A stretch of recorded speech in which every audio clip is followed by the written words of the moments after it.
Restaurant আছে হাড়ি হাড়ি, আদিল কিলা শুধু খোটাইর বাড়ি।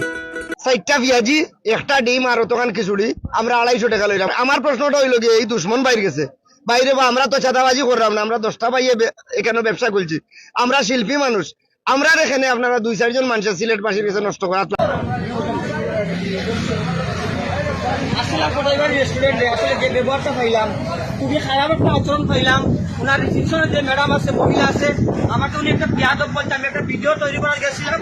আসলে এই ভিডিওটা আমি একজন Facebook content creator, million million view আছে আমার ভিডিওতে। আমি এই ভিডিওটা ছাড়বো, গোটা বিশ্ব দেখবে। কেননা আমি রেস্টুরেন্টে আমি একটা ভিডিও শুট দেখছি, সোনা পেঁয়াজি বিক্রি করা হয় ডিম সুদ্ধা 250 টাকা প্লেট বলছে। আসলে সে মিথ্যা কথা বলছে, কেন কোনো সোনা পেঁয়াজি বিক্রি হয় না, ডিমও বিক্রি হয় না। পাইছি না। আমিও রেডি হয়েছিল, কিন্তু এখানে একজন ভালো মানুষকে মানে আচরণ দিয়া সরিয়ে দিয়েছে যে এখানে সোনা পেঁয়াজি বিক্রি হয় 250 টাকা।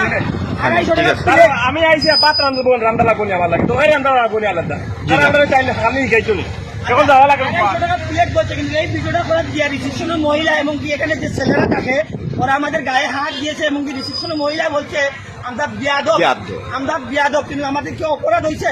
এখানে তো বিনোদন জন্য আসছেন বা বিনোদন নেওয়ার জন্য আসছেন, দর্শক সবাই আসছে।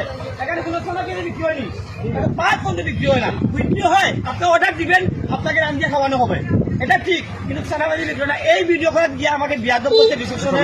আপনার